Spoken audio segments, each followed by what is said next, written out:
붙잡은 자를 따랐으니 곧 지금 불순종의 아들들 가운데서 역사하는 영이라. 전에는 우리도 다 그 가운데서 우리 육체의 욕심을 따라 지내며 육체와 마음에 원하는 것을 하여 다른 이들과 같이 본질상 진노의 자녀이었더니. 아멘. 오늘 성경은 우리에게 의미심장한 말씀을 던지십니다. 그는 허물과 죄로 죽었던 너희를 살리셨도다. 저와 여러분들이 죽어 있었다라고 성경은 말씀하세요. 그렇죠?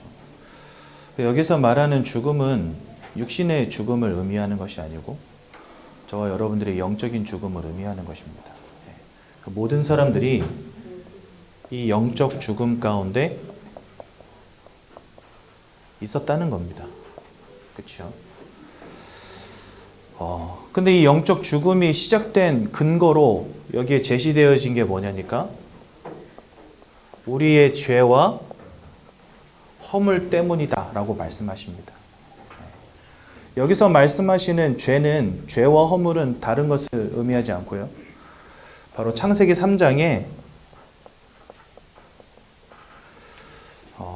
인류 최초의 인류 아담이 하나님의 말씀을 불신앙, 불순종하여서 선악과를 따먹은 그 죄를 의미합니다.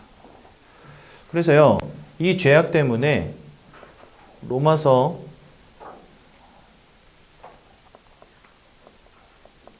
5장 12절에 보니까 이렇게 말씀하세요. 죄가 이 세상 가운데 들어오고 사망이 이 세상 가운데 들어오고 그로 말미암아 모든 사람이 죄와 사망 가운데 사로잡히게 되었다라고 성경 말씀하십니다. 그러니까 요 창세기 3장 아담과 하와의 원죄 사건 때문에 모든 사람들이 죄와 사망이라는 것에 사로잡히게 되었다라고 성경은 우리에게 말씀하신다는 거예요. 이것을 두고 영적 사망이라고 하는 것입니다. 이렇게 죄와 허물로 인하여서 사망 가운데 던져지게 된 우리 인생을 성경은요, 사단의 권세 아래 놓이게 된 인생이라고 또한 설명하십니다. 그래서 요한복음 8장 44절과 요한일서 3장 8절은 우리가 사단에게 속한 자가 되었다라고 설명하세요. 그러니까 죄와 허물로 인하여서 사망 가운데, 영적 사망 가운데 던져지게 되었는데 거기에 더하여 눈에 보이지 않는 영적인 존재, 사단에게 속한 자, 사단에게 사로잡힌 자가 되었다라고 성경 우리에게 말씀하십니다. 결과적으로 하나님을 알고 하나님과 함께하는 축복을 누려야 되는 인생이 하나님을 잃어버리고 하나님을 떠난 가운데 빠지게 됩니다. 그래서요,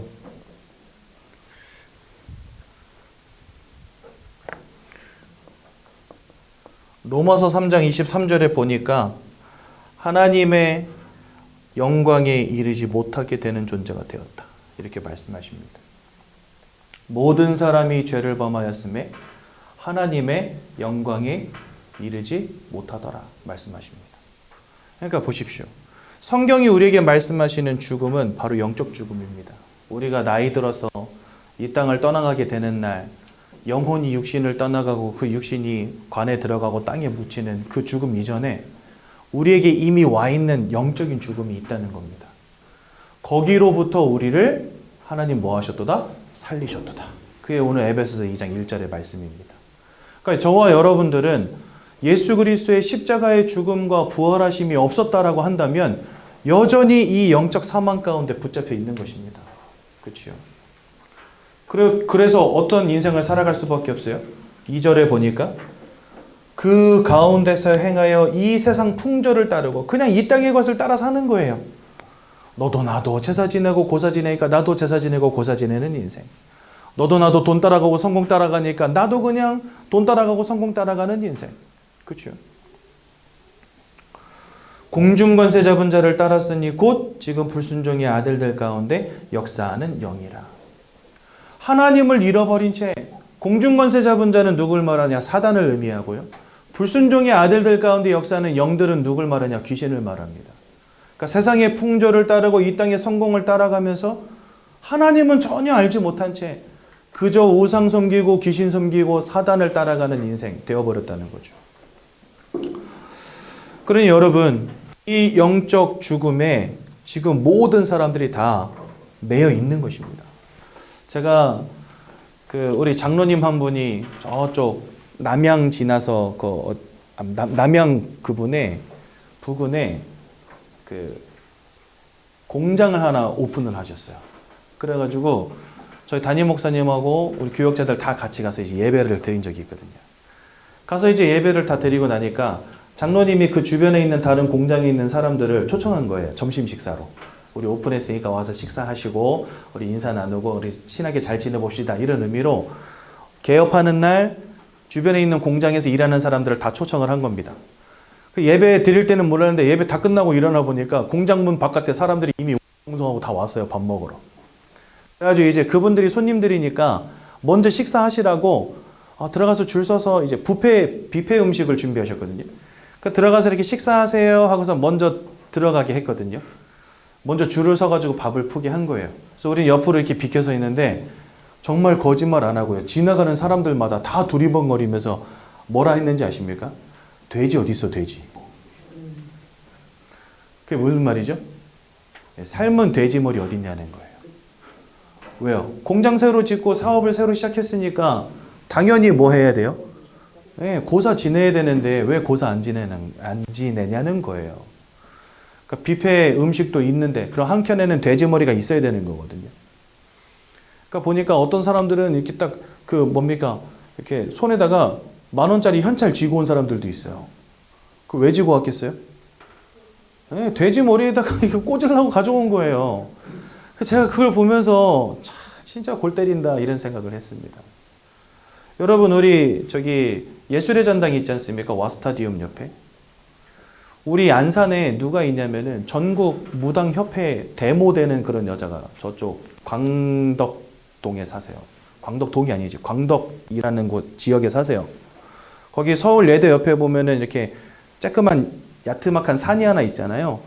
광덕산이라고 부르는지. 그 앞에 보면은 점집이 있거든요. 근데 거기가 전국 무당협회 데모쯤 되는 아줌마입니다. 무형문화재 막 그래요. 근데 이분이 저 예술의 전당에서 뭐 하냐? 연초에 사람들을 불러놓고 자기 무형문화재 이런 거 춤 같은 거 보여주면서 구슬해요. 거기에서 구슬하는데 무대가 이렇게 있으면은요, 무대 한가운데다가 죽은 돼지 한 마리 갖다 놓습니다. 그리고요, 여기 무대 밑에다가 물 양동이 이렇게 갖다 놔요. 그리고서 뭘 시키냐면 아이들 손에다가 50,000원짜리 10,000원짜리 쥐어주라 해요. 그럼 애들이 그 지폐를 잡고 가서 물 양동이에다가 지폐를 담그는 거예요. 적시는 거예요. 그 다음에 뭐 하냐? 무대 위로 올라와서 돼지 몸에다 그걸 붙이라고 시켜요. 그렇게 하면 아이들에게 돼지 몸에 돈이 붙는 것처럼 아이들 인생에 돈이 붙는다는 거예요. 전통이라는 이름으로, 문화라고 하는 이름으로 세상의 풍조를 따르게 만들고 공중권세 잡은 자를 따르게 만들고 불순종의 아들들 가운데 역사는 영을 따라 살게 만들어버리는 거예요. 그러니 여러분, 이와 같은 사망과 운명과 사주팔자라고 하는 것에 지금 모든 사람들이 다 사로잡혀 있는 것입니다. 그렇죠? 이런 영적 사망의 현장에서 그는 허물과 죄로 죽었던 너희를 살리셨도다. 여러분들을 건져내시기 위하여 주님이 이 땅에 사람의 몸을 입고 직접 오신 것입니다. 왜요? 내 힘으로는 여기서 빠져나올 수 없기 때문에. 내 노력과 열심으로는 여기서 빠져나올 수 없기 때문에.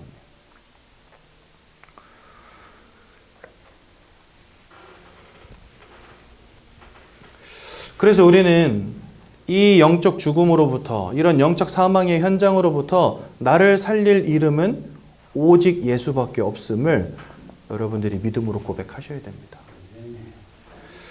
사람이 영적 존재라는 것을 밝히는 것도 유일하게 성경책이고요. 이러한 영적 사망, 즉 영적인 문제 가운데 빠졌다는 사실을 알리는 것도 성경밖에 없습니다. 그렇죠? 여러분들, 사람은요, 보십시오. 사람은 마음을 가졌잖아요. 또 생각을 가졌잖아요. 마음과 생각이 무너지는 병을 일컬어서 뭐라고 합니까? 통칭? 네, 정신병이라고 하잖아요. 그렇죠? 정신적인 질병 이렇게 말하지 않습니까? 또 사람은 육신을 가졌잖아요. 그렇죠? 그래서 뭐 육신이 병들고 팔다리가 부러지고 이러한 것들을 그냥 통칭 뭐라 합니까? 네, 질병이라고 하죠. 근데 이 질병이라고 하면 보통은 우리 몸이 아픈 거 이런 것들을 의미하지 않습니까? 그것처럼 우리는 영혼을 가진 사람들이란 말이죠. 그렇죠? 이 영혼이 문제 당하면 그것을 뭐라고 하냐? 영적 질병이라 하는 겁니다. 그런데 이거는요, 우리 눈에 보이지도 않아. 있다는 것도 몰라요. 내가 영적 존재라는 사실도 알지 못해요, 사람들이. 그러니까 다 뭐만 신경 씁니까? 마음과 육신만 신경 쓰며 살아갑니다. 사실은 우리 인생의 행복과 평안함을 결정지을 수 있는 가장 중요한 근본은 이 영적인 것에서부터 시작이 되는데, 우리가 어느 정도로 영적 사망 가운데 빠졌냐? 내가 영적 존재라는 것도 모르고 영이신 하나님이 계신 것도 모르고 천국과 지옥이 있는 것도 몰라요. 사단과 귀신이 분명히 존재하는데 이놈들이 역사하는 것도 몰라요. 그래서 여러분들, 이 영적 질병은 정말 무서운 질병인 겁니다. 근데 이거를 아무도 모르고 살아가는 거죠. 사람들은 성경 요한삼서 1장 3절에 뭐라 말씀하시냐? 사랑하는 자여, 네 영혼이 잘됨과 같이 네가 범사에 잘되고 형통하기를 원한다, 이렇게 말씀하시거든요. 하나님은 모든 축복의 시작이 하나님과 함께하는 영적인 축복을 누리는 것에서부터 시작된다라고 성경은 말씀하세요. 근데 세상은요, 다 거꾸로 갑니다. 이 영적인 축복에서부터 모든 것이 시작된다고 성경은 말씀하시는데, 세상은 어떻게 가요? 네가 공부 열심히 해서 성공하고 돈 많이 벌면 그 속에서 행복해질 수 있어, 이렇게 가르칩니다. 완전 거꾸로 가는 거 있죠. 왜요? 사람이 영적 존재라는 사실을 모르니까 돈 벌면 행복하다고 여겨요. 아니요, 그렇지 않다니까요. 제가 어렸을 때 우리 집에서 돼지를 한 마리 키웠거든요. 가로 1평 남짓한 그런 돼지 우리에다가 가다 놓고 키웠는데, 등치가 얼마나 큰지 움직일 수도 없어. 우리가 너무 작으니까요. 그러니까 얘는 하는 일이 뭐냐? 하루 종일 누워서 밥 오면은 밥 먹고, 거기서 오줌 싸고 똥 싸고 지 오줌 위에 똥 위에 누워가지고 자는 거밖에 할 일이 없어요. 그러다가 결국은 이제 제 뱃속으로 들어왔지만, 한참 키우다가 이제 잡아가지고 이제 맛있게 먹었거든요. 근데 이 돼지는요, 여러분들 돼지가 꼬리 흔드는 거 보신 적 있으십니까? 강아지 꼬리 흔드는 건 보신 적 있을 거예요. 그렇죠? 주인 보면 좋다고 꼬리 흔들잖아요. 이 돼지는 언제 꼬리 흔드냐? 제가 밥을 갖다 주면 꼬리를 흔들어요. 이렇게 꼬여 있잖아요, 꼬리가. 그거를요, 르르 흔들어요. 밥 가지고 오면 좋다고. 여러분, 만약에 사람을 한 평짜리 집에다 가다 놓고 하루 세끼 밥만 주면서 외출도 못하게 하고 가다 놓고 사람을 그렇게 가다 놓는다. 그럼 어떻게 되겠습니까? 그 사람 행복하겠습니까? 돼지는요, 지 오줌똥 위에 누워 자면서 밥만 갖다 주면 꼬리를 흔들고 좋아하거든요. 돼지니까 그래요. 근데 사람은 그렇지 않아요. 왜 그런지 아십니까? 사람은요, 적어도 마음과 생각이 있고 이성을 가진 존재이기 때문에 밥만 먹는다고 행복한 존재가 아닙니다. 내가 누울 자리에 있다고 행복한 존재도 아닙니다. 근데 사람들은요, 행복을 거기서 찾고 앉아있다니까요. 여러분들, 큰 집에 살면 좋은 차를 끌면 행복합니까? 진짜 그렇습니까? 그러면 이 땅의 부자들 진짜 행복해야 되지 않겠습니까? 전 세계 부자들 진짜 행복해야 되지 않겠습니까? 근데 사람들은 거기서 행복을 찾고 있다니까요. 사람은요, 적어도 육신적으로 평안해야 되고, 그 다음에 마음이 평안해야 행복을 느낍니다. 그런데 진짜 영혼을 가진 영적 존재가 맞다라고 한다면, 하나님이 함께 하시는 영적 축복을 잃어버렸다? 언제든지 그 내가 누리고 있는 평안은 잠시 잠깐의 평안일 수밖에 없다는 사실 기억하셔야 된다는 거예요. 여러분들, 내가 아무리 돈이 많아도 남편이 나를 사랑해주지 않는다. 그 사람 행복하겠습니까? 아무리 남편이 나를 사랑해줘도 진짜 찌질하게 가난해가지고 먹을 것조차 없다. 행복한 인생이라고 말할 수 있겠습니까? 사람은요, 뭔가 미묘해요. 그렇죠? 많은 부분들이 충족이 돼야 됩니다. 그런데 가장 중요한 이 영적인 부분이 늘 간과되어 있다는 거죠. 세상이 아무리 발전하고 여러분들 아무리 이 시대가 잘 살아가는 시대가 됐다 쳐도 100세 시대가 되고 복지가 아무리 좋아져도 사람들은요 행복할 수 없을 겁니다. 그래서 여러분 아무리 과학이 발전하고 의학이 발전하고 세상이 좋아져도 인생의 문제는 해결이 안 되는 겁니다. 예. 아무리 좋은 집에 살고 아무리 좋은 차를 타도 인생의 문제는 해결이 안 되어지는 거예요. 어느 날 오는 정신의 문제, 마음의 문제, 생각의 문제 해결이 안 되어져요. 왜 그럴까요? 사람은 영적 존재이기 때문에. 근데 이 영적 존재인 사람이 하나님을 잃어버린 채 이 사단의 권세에게 메인 존재가 되었다는 겁니다. 그러니요 인생 열심히 최선을 다해서 아무리 살아봐도 행복이 없는 거죠. 그래서 이러한 죽음의 영적 죽음의 현장에서 오직 예수 그리스도만이 우리를 해방해 줄 수 있다는 사실. 그래서 이 자리에 우리 모든 새가족 성도님들은 내가 교회에 다녀야 될 이유, 예수를 믿어야 될 이유를 정확히 깨달으셔야 됩니다. 그러지 않으면은요, 이 좋은 복음을 가지고 이 좋은 교회를 다니면서 다 뭐 하고 있냐? 사업 잘 되게 해달라고 기도하고 있어요. 여러분 지금 사업 잘 되는 게 문제가 아니라니까요, 지금. 세상이요, 다 무너지고 있습니다. 이 사단의 역사 속에, 귀신의 역사 속에. 우리에게 진짜 필요한 게 뭐겠습니까? 예수 그리스도를 통한 생명이 내 안에 들어와야 돼요. 그리고요, 예수 그리스도를 통한 구원이 나와 우리 가정과 후대에게 임해야 됩니다. 지금 그거보다 시급한 게 없거든요. 그래서 왜 우리는 오직 예수만 붙잡고 살아가야 되는가? 왜 예수가 아니면 이러한 영적인 문제에서 우리가 해방되어질 수 없는가? 이 사실을 여러분들 정확히 보셔야 되는 겁니다. 우리 새가족 성도님들이라 이런 부분 말씀드리기는 조금 시기상조라고 느낄 수도 있겠지만 하나님은 여기에서 여러분들을 빠져나오게 하셨잖아요. 그 이유가 뭘까요? 다른 것 아닙니다. 이 속에 있는 또 다른 사람들을 살리러 가라고 여러분들을 먼저 보내신 거예요. 그래서 저도 예수 그리스도를 통해서 이 가운데서 빠져나오고 보니까 세상 현장이 이 속에 다 붙잡혀 있구나라는 걸 깨닫게 됐어요. 그래서 그때부터 소원하게 된 것 같아요. 하나님, 나는 돈 버는 것보다 성공하는 것보다 저 많은 사람들에게 주 예수를 통한 구원이 뭔지를 전달하는 자 되고 싶습니다. 마음으로 소원하게 됐어요. 그리고 결국은 하나님이 지금 목사의 길까지 저를 인도하셨죠. 그래서 저는 여기서 빠져나온 사람이지만 다시 이 현장으로 매주 들어갑니다. 왜 들어갑니까? 살리러 가야 되잖아요. 이 사람들을.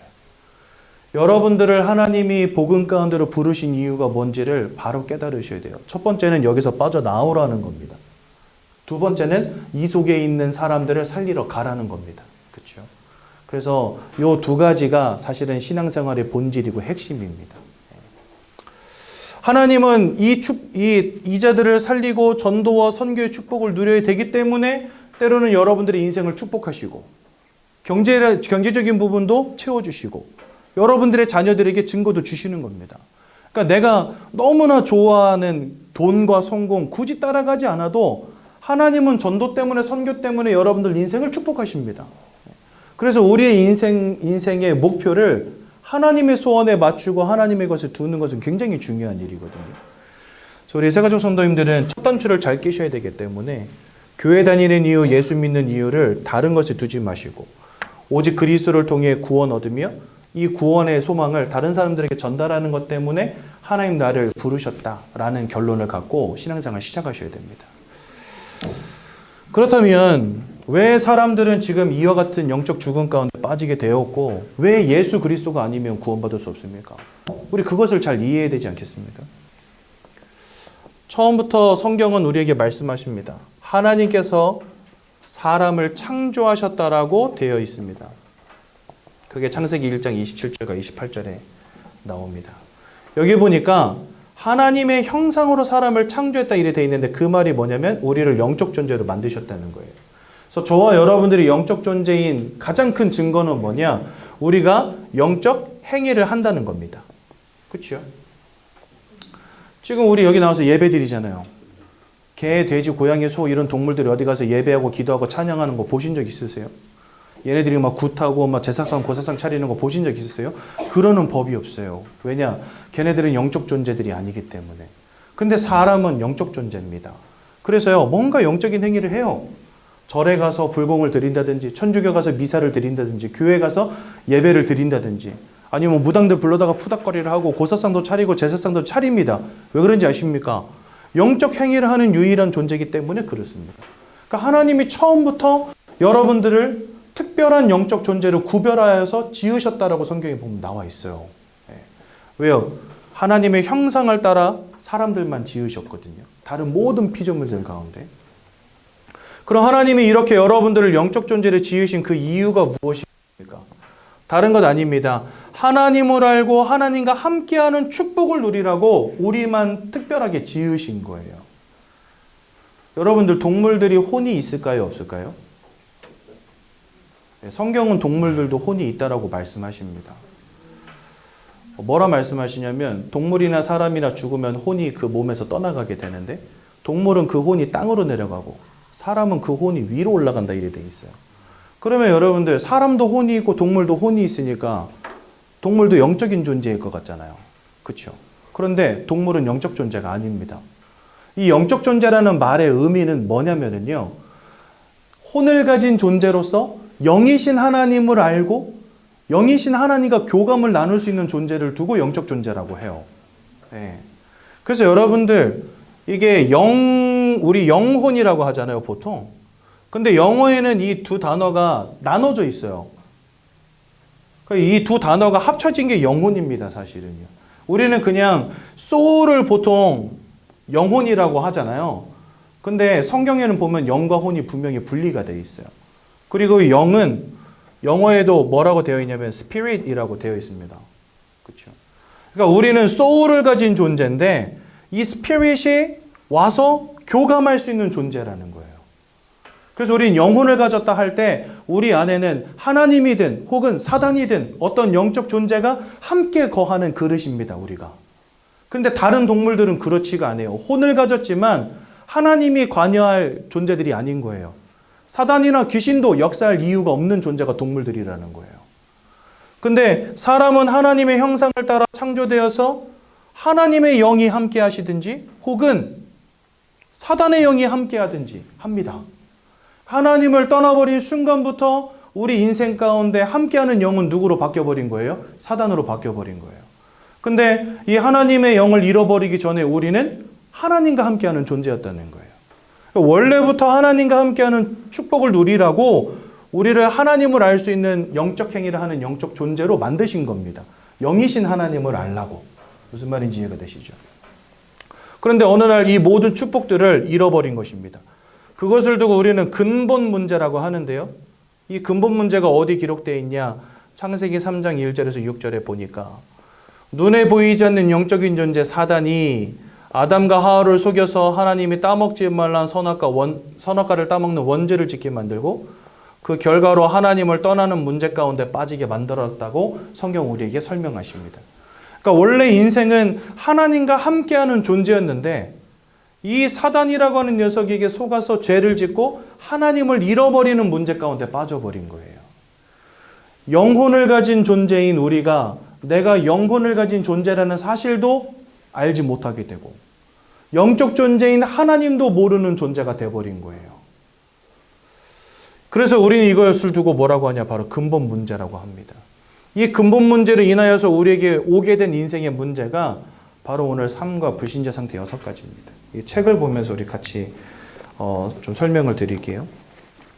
하나님과 함께 해야 되는 인생이 이제는 누구의 자녀가 되었습니까? 마귀의 자녀가 되었다. 즉 사단의 영이 역사하는 존재로 전락하게 된 겁니다. 우리를 마귀의 자녀가 되었다라고 성경은 말씀하시거든요. 그게 요한복음 8장 44절에 나오는데요. 요한 1서 3장 8절에 있는 말씀과 같이 요 두 가지 성경 구절은요. 우리를 마귀에게 속한 자가 되었다고 설명하십니다. 그러니까 원래 우리는 하나님의 영이 함께 하시는 하나님과 함께하는 축복을 누리는 사람들이었는데 사단에게 속아서 죄를 짓고 하나님을 떠난 그 순간부터 이 사단 마귀에게 속한 자가 돼버린 겁니다. 이것을 두고 우리는요 세상 말로 뭐라고 말하냐? 운명 사주팔자라고 합니다. 여러분 운명 바꿀 수 있습니까? 바꿀 수 없다라고 말합니다. 보통. 그렇죠? 무당들도 뭐라 말하냐면 운명은 바꿀 수 없고 운은 틔워드릴 수 있다 이렇게 이야기해요. 운명은 바꿀 수 없는 것입니다. 사주팔자 뭡니까? 여러분들 생년월일시 있죠. 그게 사주팔자예요. 하늘에서 떨어지지 않는 이상은 엄마 뱃속에서 다 태어나셨을 테니까 여러분들 모두 사주와 팔자를 가진 사람들입니다. 그런데 이 운명과 사주팔자의 주관자가 바로 누구냐? 이 마귀라는 거예요. 왜요? 저와 여러분들이 다 마귀에게 속한 자가 되었는데 우리의 인생이 그 운명과 사주팔자를 따라 흘러간단 말이죠. 그 말은 뭡니까? 이 운명과 사주팔자의 주관자가 바로 마귀라는 것입니다. 그러니까 내가 원치 않는 사건, 내가 원치 않는 질병, 내가 원치 않는 고난, 나는 성공하고 싶고 잘 살고 싶고 행복하고 싶은데 자꾸만 여러분들의 인생이 운명과 사주팔자 속에서 안 되어지는 문제, 원치 않는 사건과 질병의 문제 가운데 자꾸 빠지게 되는 거예요.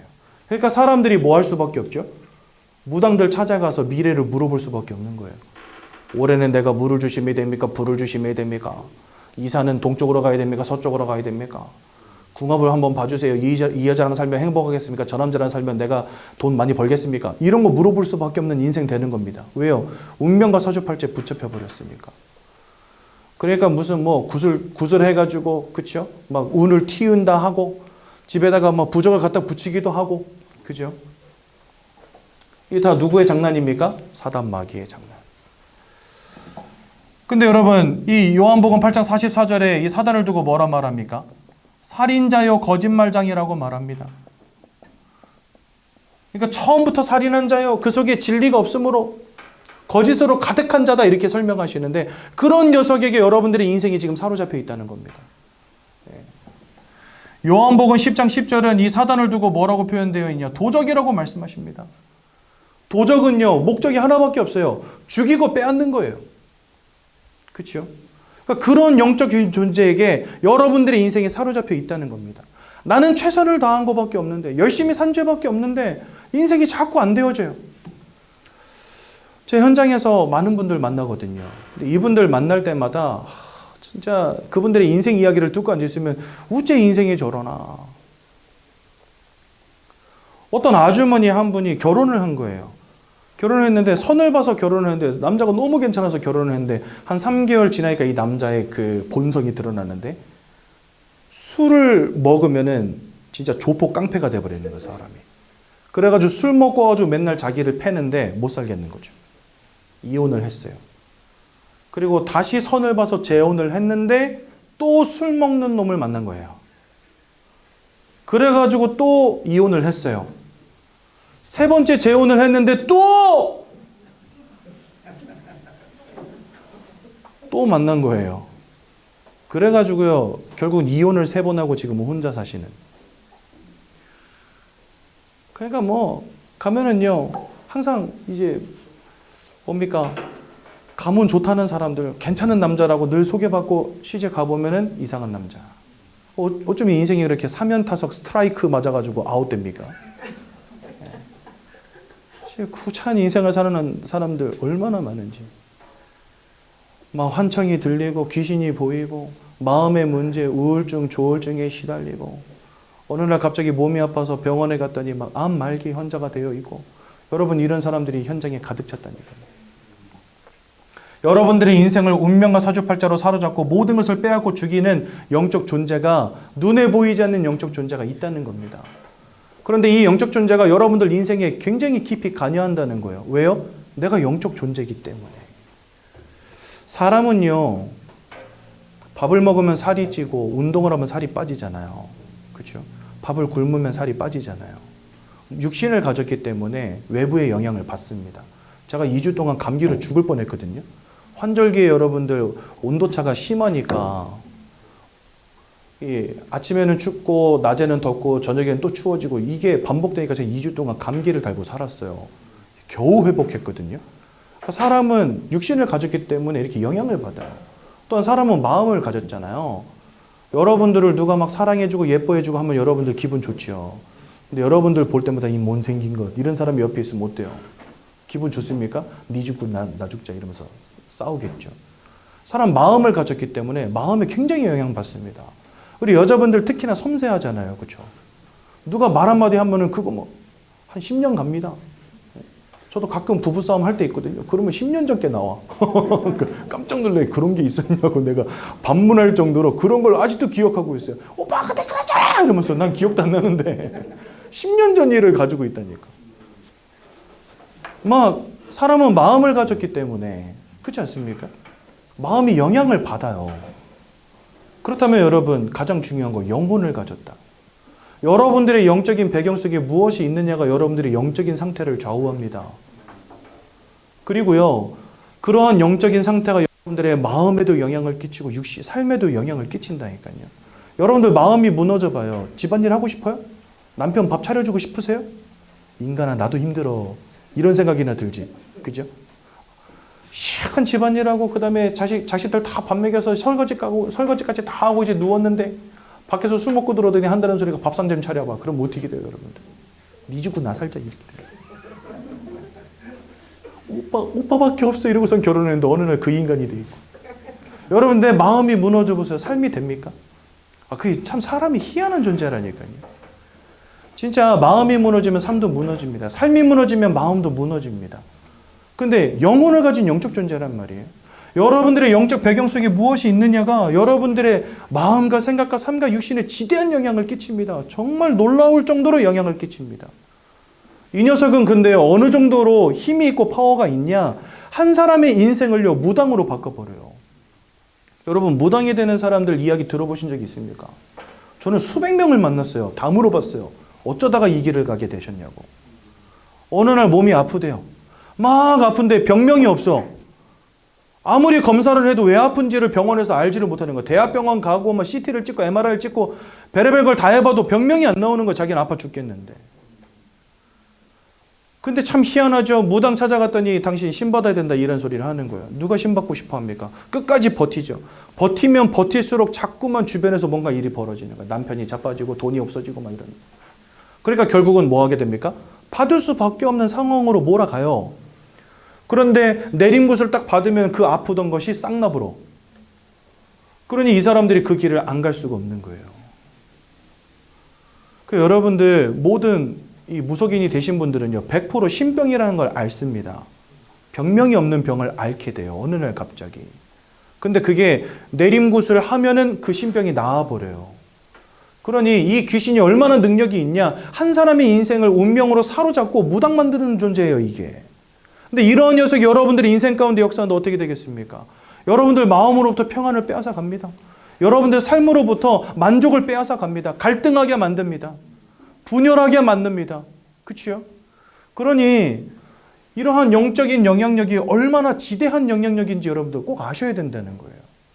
눈에 안 보이고 느껴지지 않고 지금까지 아무도 알려주지 않고 저것보다는 나에게는 늘 돈이나 성공 이런 게 더 크게 보였기 때문에 간과한 겁니다. 그죠? 그냥 내가 돈 벌면 행복하다고 여겼어요. 여러분들 인생 뒤에서 여러분들의 주머니를 터는 놈이 있다니까요. 과연 내가 돈 열심히 번다고 그걸로 행복을 찾을 수 있겠습니까? 여러분들의 마음에 자꾸만 불행을 심고 여러분들의 마음을 무너뜨리는 영적 존재가 있다니까요. 멋진 오빠 만나가지고 떡두꺼비 같은 아들, 꽃사슴 같은 딸 낳고 살면 행복합니까 여러분? 진짜 그렇습니까? 저 강남에다가 뭐 고층 빌딩 짓고 거기에 살면 행복합니까? 이 강남에 사는 아주머니들 왜 다 정신과약 먹고 있는데요? 밤에 잠을 이루지 못하고 우울증에 시달리고. 왜 그렇습니까? 돈이 그렇게 많은데 성공했는데. 여러분들 잘 아셔야 됩니다. 사람은 그런 존재입니다. 돈이 가치 없다는 게 아니고 성공이 가치 없다는 게 아닙니다. 돈, 성공 다 좋은 것입니다. 그런데 사람은 영적 존재에게 하나님을 만나는 것보다 중요하진 않다는 겁니다. 여러분들 앞으로 돈도 많이 버시고 성공도 하십시오. 건강하게 오래오래 사십시오. 하지만 예수 믿는 것보다 그것들이 중요하진 않아요. 근데 사람들은 이 영적인 사실을 알지 못하니까 예수 믿는 것은 미련하다고 여깁니다. 그렇죠? 십자가의 도가 구원받는 자에게는 하나님의 능력이지만 구원받지 못하는 자에게는 미련한 것이다. 이렇게 성경은 말씀하신다니까요. 얼마나 미련해 보니까 아이고 저 광신도 저것들 이러면서 기도하고 그죠? 뭐 교회 가지고 예배드리면 뭐 떡이 나오니 밥이 나오니 진짜 미련해 보이는 거죠. 이 좋은 날 왜 거기 가가지고 그러고 앉아있냐. 강으로 산으로 바다로 놀러 가기나 하지. 왜 이렇게 답답한 인생 사니. 헌금은 또 뭐 그렇게 많이 하니. 이러면서 그죠. 내가 영적인 존재라는 사실을 알지 못하고 이런 영적인 존재가 역사하고 있다는 것을 알지 못하니까 예수를 믿고 교회 다니는 게 얼마나 미련하고 얼마나 바보같이 보일까요? 그렇죠? 근데 하나님은 그런 현장을 애통함으로 보시는 겁니다. 완전히 가리워져서. 고린도후서 4장 4절에 보니까 이 세상의 신이 믿지 아니하는 자들의 마음을 혼미하게 하여 하나님의 형상이신 예수 그리스도의 영광의 광채를 보지 못하게 만들었노라 이래 되어 있습니다. 그러니까 이 영적 존재 사단과 귀신의 무리들이 사람들의 마음을 다 가리워가지고 내가 영적 존재라는 것도 모르고 우리를 구원하신 구원자 되신 예수 그리스도가 누군지도 깨닫지 못하게 만들어버린다는 거예요. 그러니 교회 다니는 게 미련해 보이고 예수 믿는 게 가치 없어 보이는 것이죠. 근데 여러분 보십시오. 내가 진짜 영적 존재가 맞다면, 그리고 영이신 하나님을 잃어버린 채 지금 사단에게 붙잡혀 있는 게 맞다면 여러분 예수 믿는 것보다 더 급하고 가치 있는 일은 없을 겁니다. 그렇지 않습니까? 그러니까 이렇게 사단에게 붙잡힌 채 그 마음과 생각이 다 무너지고 있는 겁니다. 세상은 너무나 살기 좋아졌다고 하는데, 의학과 과학과 기술은 발전한다고 하는데, 100세 시대가 되었다고 하는데 왜 인생의 우울증, 조울증과 같은 문제 해결이 안 됩니까? 막 정신분열과 같은 문제, 여러분 조현병이라고 하죠. 이런 문제 왜 해결이 되어지지 않습니까? 왜 너무나 많은 사람들이 지금 뭐 환청과 같은 문제, 환상과 같은 문제에 지금 시달리고 있습니까? 요즘에 뭐 환취, 환촉 이런 말들도 있죠. 혼자 있는데 막 누가 몸을 더듬어 자고 있는데 환촉. 여러분 이런 사람들 진짜 많아요. 제가 지금 사역하고 있는 남자분 한 분도 환촉. 허리 마사지 받으러 가가지고 마사지 다 받은 다음에 누워 있는데 누가 자기 몸을 더듬는 것 때문에 소스라쳐서 놀라가지고 벌떡 일어나는 거예요. 아무도 없는데. 이 사람이 미치겠는 거죠. 근데 그날로부터 허리가 너무 아파져가지고 거의 한 6개월을 누워서 지냈대요. 그러니까 이러한 영적인 실제적인 귀신의 역사 속에서 고통당하는 사람들 얼마나 많은지 아십니까, 여러분? 말할 수도 없습니다. 이렇게 마음과 생각이 무너진 인생이 되는 겁니다. 여러분 이거 돈으로 해결됩니까? 한번 우리 말해보자고요. 돈으로 해결됩니까? 성공으로 해결됩니까? 여러분들 이 문제들이? 안 되잖아요. 정신병원에다 가다 놓고 묶어놓고 패면 해결됩니까? 안 되잖아요. 약 먹는다고 되겠습니까? 안 되잖아요. 사람은 영적 존재이기에 하나님이 함께 하시는 영적인 축복 누려야 됩니다. 그것이 여러분들의 마음과 생각에 지대한 영향력을 끼칩니다. 그래서 빌립보서 4장 6절에서 7절에 뭐라 말씀하시냐? 모든 지각위에 뛰어난 하나님의 평강이 너희 마음과 생각을 지켜주셔야 된다 이래 돼 있어요. 마태복음 11장 28절 29절 뭐라 그러십니까? 수고하고 무거운 짐진 자들아 다 내게로 오라. 그리하면 너희 마음이 평안을 얻으리라 이렇게 되어 있습니다. 여러분 세상으로부터 평안이 올 것 같죠? 돈으로부터 평안이 올 것 같죠? 그렇지 않습니다. 하나님을 잃어버렸다라고 한다면 여러분들의 마음으로부터 평안과 만족과 기쁨을 앗아가는 자의 역사가 지속되는 겁니다. 그래서 우리의 마음은 하나님이 지켜주셔야 돼요. 우리의 마음은 하나님의 평안함으로 채우셔야 되는 거예요. 주님이 말씀하세요. 내가 너에게 평안을 주노라. 내가 주는 평안은 세상이 주는 것과 같지 아니하다 이렇게 말씀하십니다. 세상이 주는 평안은 어떤 거죠? 부어라 마셔라 인생은 즐기는 거야. 그럼 막 기쁘잖아요. 마음이 막 업되고. 그죠? 그럴 때 오는 잠시 잠깐의 평안. 이게 사실은 세상 사람들이 찾는 평안 아닙니까? 왜 마약에 취해 살죠? 그 쾌감을 거부를 못하는 거예요. 그 순간에 오는 쾌감과 뭔가 이 환락을 거부를 못하는 거예요. 세상에 누릴 수 있는 평안이라는 건 그런 것밖에 없어요. 그렇죠? 여러분들 제가 안성에 경기도 안성에 고향이 제 경기도 안성이거든요. 저희 아버지가 제 고등학교 때 돈을 많이 버셨어요. 그래가지고 집을 샀는데 안성에서 제일 큰 아파트를 산 겁니다. 저희 어머니랑 같이 입주하는 날 저희 어머니가 막 진짜 막 입이 귀 밑에까지 찢어지셔가지고 다무너지질 않아. 이게 우리 집이라면서. 한 일주일 지났는데 얼굴에 흑암이 덮쳤어. 그래서 엄마 왜 그래? 그러니까 너무 힘들대. 집이 너무 커서 청소하는 게 너무 힘들대. 아무리 쓸고 닦아도 이놈의 먼지가 사라지질 않는데. 여러분 큰 집에 들어가면 행복할 것 같습니까? 물론 좋은 집에 살면서 하는 푸념일 수 있겠죠. 근데 제가 보니까 엄마 진짜 힘들어 하시더라고요. 하루 세끼 시어머니 밥 다 차려야지. 밖에 나가서 일해야지. 집에 들어오면 또 청소해야지. 사람이 죽어나는 거예요. 한 일주일은 행복해야 돼요. 뭔가 태양빛도 저 거실로 들어오는 태양빛도 너무 이쁘고 그 밑에 화초 키우는데 아이고 내 새끼들 잘 자란다 하면서 물 맨날 주시고 이파리도 닦고 하시더니 한 일주일 지나니까 얘네들도 막 다 죽어가. 감당이 안 된다, 감당이. 그래서 사람이요, 좋은 집에 살고 좋은 차 끌면 행복할 것 같잖아요. 그 잠시 잠깐의 평안함. 그거는 솔직히 말하면 행복이 아니고 편리한 거죠, 편리한 거. 여러분 통장에 돈이 많다. 행복하십니까? 그 돈 때문에? 뭐 맨날 통장 열어서 너무 행복해 이러십니까? 아니죠. 그냥 부담 없이 쓸 수 있는 편리함이 생기는 거예요. 돈이 많은 분들은요, 월세 낼 걱정 안 하시겠죠. 전기세 걱정 안 하시겠죠. 돈이 없는 사람들은요, 월세 걱정, 전기세 걱정하면 사는데 돈이 있으면은 편리합니다. 그죠? 그냥 다 자동이체 해놓고 걱정 안 하고 살아도 되니까. 여러분, 편리함과 행복을 찾고 사람들은요, 혼동하시더라고요. 좋은 아파트에 살면 편리해요. 주차하기도 편리하고 엘리베이터도 있으니까 얼마나 쉽습니까? 그렇죠? 근데 그게 행복이냐 이거죠. 아니죠. 행복과 편리함을 여러분들 착각하시면 절대 안 됩니다. 인생은 하나님 안에서 하나님 주시는 참된 평안함을 누릴 때 행복한 겁니다. 근데 이 모든 걸 잃어버리니까 세상 아무리 발전하고 과학이 아무리 발전하고 100세 시대가 되고 내가 아무리 잘 먹고 잘 살아도 그 속에서 행복을 찾지 못하는 거예요, 여러분들. 마음이 무너지고 생각이 무너지는데 답도 없는 거예요. 그렇죠? 그러면서 어떻게 됩니까? 삶이 무너지고 육신이 병들어 버립니다. 너무나 많은 사람들이 원치 않는 사건 속에 실패 속에 살아갑니다. 그렇죠? 최선을 다하지만 보람이 없는 인생 살아갑니다. 뭔가 지속이 되어지지 않는 인생, 그러다가 결국은 중독에 빠지게 되고 부어라 마셔라 하는 인생, 약을 먹지 않으면 잠을 자지 못하는 인생, 술을 마시지 않으면 살 수 없는 인생 되는 겁니다. 게임에 중독되고 음란에 중독되고, 그죠? 역마살이 끼어서 막 돌아다니지 않으면 안 되는 인생, 여기서 3개월 저기서 3개월 정착하지도 못하고 자꾸 돌아다니는 인생 되는 겁니다. 그러다가 어떻게 돼요? 너무나 사랑한 그 오빠랑 대판 싸워가지고 이제 이혼하고, 자녀들은 그 속에서 상처받고, 그런 것들이 점점 쌓여보면 어떻게 됩니까? 자살에 이르게 되는 겁니다. 너무나 많은 사람들이 자살하는 시대 되었잖아요. 자살한다는 말 자체가 뭡니까? 행복하지 않다는 거예요. 살기 힘들다는 거예요. 그죠? 그러니 세상이 아무리 발전해도 여러분들 이 인생의 문제가 해결이 안 되는 이유가 뭐겠습니까? 인생이 뭔지를 이해를 못하니까 행복을 못 찾죠.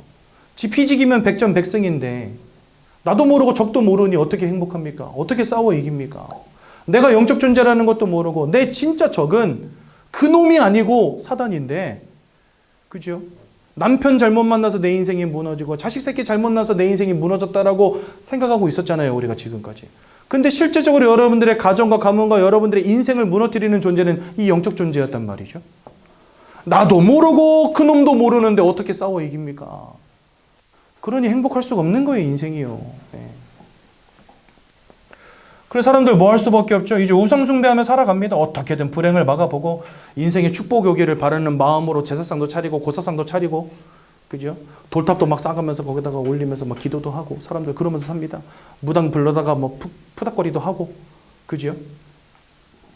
그런데 고린도전서 10장 20절에 보니까 대저 이방인이 하는 제사는 귀신과 교제하는 것이니라 이래 되어 있습니다, 여러분. 아니, 교제가 아니지. 귀신과 교제하는 것이니라 이래 되어 있습니다. 사단에게 운명과 사주팔자로 붙잡힌 것도 서운해 죽겠는데 힘들어 죽겠는데 어떻게든 인생 축복받아 보려고 열심히 이 뭔가 차리고 빌고 갖다 놓고 모시고 했던 이 모든 것들이 사실은 귀신과 교제하는 것이니라. 그러니 더 큰 불행, 더 큰 문제 올 수밖에 없는 거죠. 하면 할수록 손해인 것입니다. 하면 할수록 그 무너짐이 심해지는 것입니다. 그렇죠? 그래서 저희 가정도 거의 종갓집이었거든요. 1년에 막 제사 10번씩 지내는 그런 집이었는데 쫄딱 망했습니다. 어느 정도로 망했냐? 저희 할머니가 30년을 승복 입고 사셨어요. 그 동네에서 다니면은 다 아이고 보살님 이렇게 인사하는 분이셨거든요. 근데 이분이 어느 날 승복을 벗어가지고 다 태워버리셨어요. 왜요? 인생이 안 돼도 너무 안 되니까 이놈의 거 다 때려쳐야 되겠다 이러면서 던지셨거든요. 그러니까 그만큼 가정과 가문이 완전히 무너져 버렸어요. 저희 동네에 다 우리 일가 친척들 살았거든요. 막 사촌에, 육촌에, 막 팔촌 이렇게 다 모여 살았는데 장손들 막 죽어 나가지.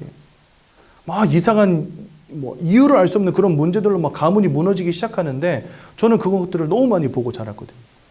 하면 할수록 무너집니다. 왜요? 귀신이 역사한다고 성경 말씀하시거든요. 그러니 우리가 지금까지 이런 영적인 사실들 전혀 알지 못하고 그냥 이게 전통이고 문화고 그게 세상 사람들이 살아가는 방법이니까 그냥 따라왔거든요. 근데 그게 결국은 하나님을 떠난 채 우상 숭배, 귀신 섬기고 사단을 섬기는 일이었다는 거죠. 히브리서 9장 27절에 보니까 우리는 결국 이 땅 떠나갑니다. 천년만년 살지 못합니다. 여러분들이 아무리 열심히 벌고 이 땅에다 세워놓고 쌓아놓아도 그거 여러분들 떠나갈 때 한 푼도 가져갈 수 없어요. 더 중요한 것은 그것이 여러분들에게 구원을 줄 수 없다는 사실. 이게 중요한 거 아닙니까? 한 번 죽는 것은 정하신 것이요 그 이후에는 심판이 있다 말씀하십니다. 그 심판은 뭘까요? 하나님 아버지 앞에 심판받는 겁니다. 아들이 있는 자는 생명이 있고 우편에 서게 되고 아들이 없는 자는 생명이 없으므로 좌편에 서게 됩니다. 우편에 생명 가진 자들 천국으로 들어가는 겁니다. 좌편에 생명 없는 자들 지옥으로 들어가는 겁니다. 여러분 여기서 중요한 게 뭐냐? 지옥은 누가 가냐? 나쁜 놈들 가는 것이 아닙니다, 여러분. 지옥을 원래 하나님이 만드신 목적이 뭔지를 알면은 쉬워요. 지옥은요, 감옥인데 누구를 가두기 위한 감옥이냐? 하나님을 대적하여 인생을 무너뜨리는 이 사단을 가두기 위한 감옥입니다. 근데 마태복음 25장 마태복음 25장 48절에 보니까 이렇게 말씀하세요. 사단과 그를 따르는 무리들이 함께 지옥으로 들어간다 이래 되어 있습니다. 우리는요 하나님을 잃어버린 순간부터 이 사단에게 속한 자가 되었다고 제가 아까 설명드렸죠. 예수 그리스도를 말미암아 구원받지 않는다면 사단에게 속한 이 영적인 신분이 바뀌지가 않습니다. 그 말은 뭐냐? 하나님을 알지 못한 채 이 땅 떠나가면은요 사단에게 속한 자로 함께 지옥으로 들어가게 되는 겁니다. 그래서 제일 중요한 건 뭐냐? 여러분들의 영적인 신분을 빨리 하나님께 속한 자로 바꾸는 게 중요한 거예요. 그죠? 더 중요한 건 뭐냐? 여러분들의 후대들도 여기에서 자유로울 수 없다는 사실. 여러분들 배합하는 여러분들의 자녀들 다 이 속에 있는 겁니다. 지금요. 하나님을 떠난 채 사단에게 붙잡힌 인생으로 살아가고 있는 겁니다. 그러니 여러분 뭐가 가장 시급하죠? 다 예수 믿도록 도와줘야 되는. 다 그리스도 예수를 통해 구원받도록 도와줘야 돼요. 여러분들 주변에 만나는 사람들 다 예수 믿고 구원받도록 도와줘야 돼요. 그렇죠? 그런데 이 인생의 문제는 내가 돈 많이 번다고 공부 열심히 한다고 착하게 산다고 해결되어지는 문제가 아니기 때문에 하나님이 직접 우리를 구원하시기 위해서 이 땅에 오십니다. 그분이 바로 누구십니까? 그분이 바로 예수님이십니다. 요한일서 3장 8절에 보니까 죄를 짓는 자마다 마귀에게 속하였느니 저는 처음부터 범죄함이니라 이렇게 말씀하시면서요. 하나님의 아들이 나타나신 것은 이 마귀가 하는 모든 일을 멸하기 위함이니라. 그래서 예수님은 참 왕으로 이 땅에 오셔서 사단의 모든 권세, 운명과 사주팔자를 끝내신 이가 바로 예수님이십니다. 세상은 운명에서 빠져나올 방법이 없다라고 말하는데 성경은요. 그 마귀의 일을 멸하셨다라고 말씀하세요. 그 말은 뭐냐요? 우리가 예수를 그리스도를 믿는 순간에 운명과 사주팔자로부터 해방되어지는 것입니다. 저는요 이것을 무속사역하면서 많이 봤어요. 진짜 거짓말 안 하고요. 그 사람에게 와 있는 영과 나에게 와 있는 영이 다르기 때문에 귀신같이 알아봐요. 딱 들어갔는데 애미애비 없는 것 같대 나보고. 어디서 왔냐고 물어보지도 않고 다짜고짜 밑도 끝도 없이 나한테 애미애비 없는 것 같대요. 그래서 우리 어머니 아버지 살아계시고 할머니 할아버지도 계신데 뭔 애미애비가 없습니까? 그러니까 제도 안 지내잖아! 저한테 그러는 거예요. 너 하늘에서 떨어졌냐? 조상도 없냐? 이 예수 믿는 것들 제사 안 지내잖아. 문 열고 들어갔는데 예수 믿는 거 알더라고요. 이미 영이 달라요. 내 인생에 임하여 있는 영이 달라요. 그러니까 바로 알아봐요. 여러분들 제가 진짜 소름 끼쳤던 경험 하나 있는데 막 무당이 저 산 중턱에 있는 굿당에서 막 구슬하고 있는데 거기를 우연찮게 제가 지나가게 됐거든요. 저기 군 합숙 갔다가 그때 이제 군 입대를 얼마 남겨두지 않고 이제 합숙훈련 받는 친구들 한 대여섯 명이 모여가지고 구보를 간 거예요. 산으로. 야 우리 운동하자 이러면서 군대 가면 2년 넘게 해야 되니까 우리 지금부터 운동하자 해가지고 올라가는데 막 북치고 깽가리치고 난리가 났어요. 새벽에. 그 우리 다 예수 믿는 사람들이니까 뭐 했겠습니까? 뒤에서 가지고 기도하면 딱 쳐가지고 저 더러운 귀신 물러가게 해달라고 막 기도했죠. 근데 갑자기 무당이 막 방방 뛰다가 멈추더니 고개를 진짜 여러분 엄청 살벌하게 확 돌려가지고 우리를 째려보는 거예요. 그래가지고 뭐야 하고서 깜짝 놀랐는데 옆에 있던 어떤 아저씨 하나가 오셨는데 빨리 좀 가주시라고 그러더라고요. 저희들한테. 귀신같이 알아봅니다. 왜요? 영이 달라지거든요. 하나님이 내 인생에 임하셨다라고 하는 그 말은 여러분들의 영적인 신분이 달라졌다는 것을 의미합니다. 네. 그래서 여러분 이 참 왕으로 오신 이가 이 사단의 권세를 꺾으신 것입니다. 로마서 8장 1절에서 2절에 보니까 예수 안에 있는 자는 결코 정죄함이 없다. 죄인이 아니라고 말씀하십니다. 왜요? 예수 안에 있는 생명의 성령의 법이 죄와 사망의 법에서 너희를 해방하였기 때문이니라. 그래서 예수님은 우리의 죄와 사망의 문제를 끝내신 참 제사장이 되십니다. 그래서 죄와 허물로 죽었던 너희를 살리신 거예요. 어떻게 해요? 생명의 성령의 법으로 이 죄와 사망의 법으로부터 우리를 해방하셨기 때문에. 그래서 성경은 우리를 죄로부터 해방하셨다, 사망으로부터 해방하셨다, 사망에서 생명으로 옮겼느니라 이런 말들을 많이 하십니다. 어두움 가운데서 빛 가운데로 나오게 하셨다 이런 말씀들을 많이 하십니다. 즉 여러분들이 과거에는 흑암, 죄와 사망, 사단에게 속한 자였는데 예수 그리스도를 만나는 그 순간에 이 모든 영적인 신분이 하나님의 자녀로 어두움에서 빛으로 사망에서 생명으로 신분이 바뀌어지는 것입니다. 그게 우리가 예수를 믿어야 될 이유인 거죠. 또 요한복음 14장 6절에 보니까 내가 곧 길이요 진리요 생명이니 나로 말미암지 않고는 아버지께로 올 자가 없느니라. 즉 참 선지자 되신 예수 그리스도가 아니고서는 하나님을 떠난 우리가 하나님께로 갈 수가 없는 것입니다. 그래서 여러분들 인생에 임한 이 세 가지 근본적인 문제를 예수님이 왕으로 제사장으로 선지자로 이 땅에 오셔서 십자가 위에서 죽어주심으로 우리를 위해서 생명을 내어주시고 돌아가신 지 3일 만에 부활하심으로 우리를 완전히 구원하십니다. 그래서 이 예수를 우리는 누구라고 부릅니까? 바로 그리스도라고 부르는 것입니다. 그리스도는 예수가 하신 일이고 예수는 그리스도의 이름입니다. 윤석열 대통령 할 때 윤석열은 대통령의 이름이고 대통령은 윤석열 씨가 하시는 일인 것처럼 예수 그리스도 할 때 예수는 그리스도의 이름이고 그리스도는 예수께서 하신 일인데 그리스도로서 하신 일이 왕으로 사단의 권세를 꺾으시고 제사장으로 죄악의 문제를 끝내시고 선지자로 하나님 만나는 길을 여셨다는 겁니다. 그래서 예수 그리스도를 믿고 영접할 때 여러분들이 운명과 사주팔자에서 빠져나와 하나님의 자녀가 되는 놀라운 역사가 시작되는 겁니다. 그러니 여러분 예수 믿으셔야죠. 네. 이 세상에 눈에 보이는 것, 또 하나님을 알지 못하는 사람들이 말하는 세상의 사상과 지식, 우리 거기에 여태까지 길들여져 있었잖아요.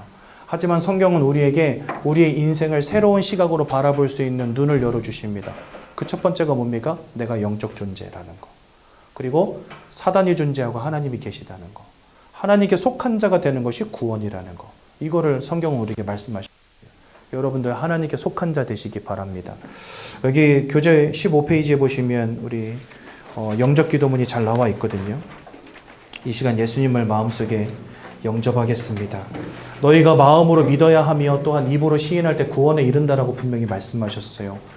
오늘 제가 나눈 이 복음의 말씀을 마음으로 믿으시기 바라고 오늘 영접 기도문을 같이 입으로 시인함으로 구원의 축복을 함께 누리면 참 좋겠습니다. 제가 먼저 읽을 텐데요. 저를 따라서 함께 읽으심으로 예수님 마음속에 영접하겠습니다. 사랑의 하나님, 이제 나는 죄인인 것을 깨닫고 회개합니다. 지금까지 하나님을 떠나 사단의 지배 아래 묶여 종노릇하며 살았습니다. 그러나 예수님이 저를 위하여 십자가에서 죽으시고 3일 만에 부활하신 그리스도이심을 믿습니다. 예수 그리스도께서 하나님을 만나는 유일한 길이 되시며 사탄의 권세를 꺾으시고 모든 죄와 저주와 재앙에서 나를 해방하신 그리스도 되심을 믿습니다. 지금 이 순간 내 마음의 문을 열고 예수님을 나의 구주로 나의 주인으로 내 마음에 영접합니다. 나를 구원해 주심을 감사드립니다. 앞으로 하나님의 말씀과 뜻대로 살겠습니다. 지금부터 일평생을 세밀히 인도해 주옵소서. 예수 그리스도 이름으로 기도합니다. 아멘. 제가 한번 기도하고 말씀 마칩니다. 하나님 은혜 감사합니다. 오늘 주 예수 그리스도의 복음의 말씀을 듣고 마음이 영접하여 하나님의 자녀 되게 하신 것 감사드립니다.